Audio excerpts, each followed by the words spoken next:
look!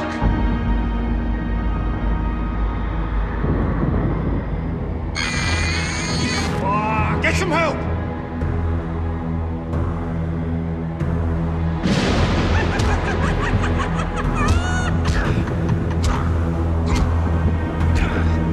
Did you knock the light down in the psycho section? Hey guys, it's Matt from IGN, and I'm here with the review of Manhunt 2 for Nintendo Wii, PlayStation 2, and Sony PSP. This will hopefully be a very spoiler-free review. I don't want to show you levels from later in the game, and I'm going to try to keep storyline elements out of this too. I don't think there's any secret that there's a lot of controversy surrounding this game because it's extremely violent and also because it had to be toned down before it was finally released. Just in case you haven't been following though, Manhunt 2 is the sequel to 2003's PlayStation 2 and Xbox game, also very violent and also a stealth action title. We actually refer to this game around the office as Splatter Cell because it does kind of feel like Splinter Cell in some ways, but it's over-the-top gore all over the place. In Manhunt 2, you take on the role of Danny Lamb, a one-time scientist who has for some reason become involved with the Project, which is this seedy organization whose government funding was pulled because of its horrific experiments. The title really begins when Danny wakes up and discovers himself in an insane asylum, really, and his only ally, this man named Leo Casper. So the two of them go through this asylum and then eventually make their way out into the city beyond. And to do that, a lot of murder has to take place, basically. As I said, Manhunt is coming to PS2, PSP, and Wii. For the purposes of this review, though, we took a look at the Wii version, and so you're going to see that all the footage we have actually shows off the Wii control scheme. That being said, the content is basically the same between all three versions, so if you're a PS2 owner, I think you're still going to get all you need to get out of this video review. To really simplify the process, in Manhunt 2 you run through environments, you find weapons and items, you hide in the shadows, and eventually you sneak up on enemies and murder them in really gruesome fashion. If you played the original Manhunt, the control setup is about the same. An on-screen radar shows you where enemies are and also shows you the radius of your own sound as you move through the environments.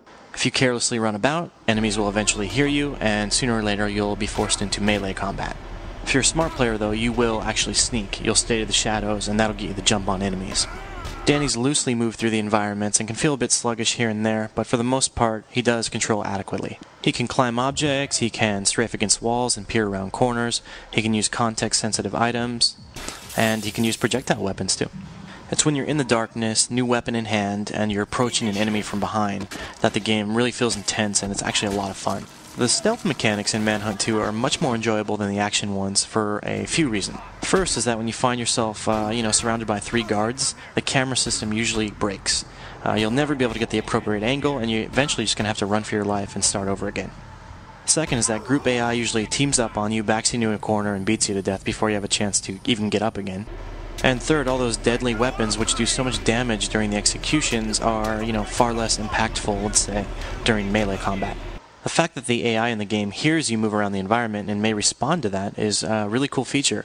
But on the other hand, the AI is not so smart, as you can see in this video clip, which we're going to speed up to show you how it doesn't adapt at all to what I'm doing.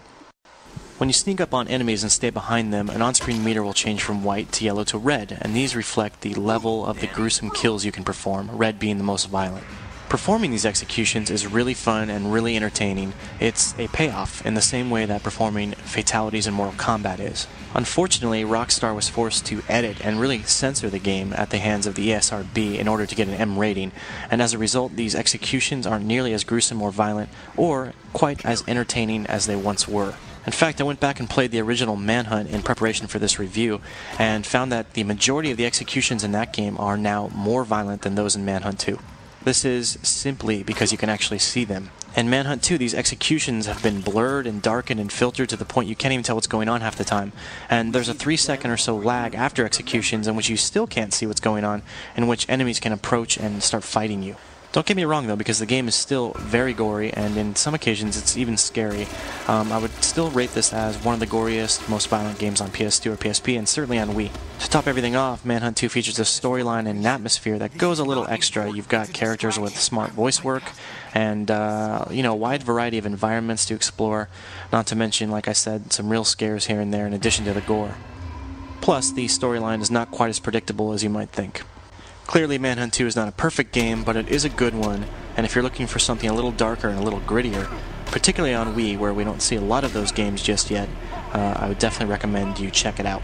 IGN's PlayStation team gave Manhunt 2 a 7.5 on PS2 and PSP, and I've given it a 7.7 on Wii due to the more interactive control.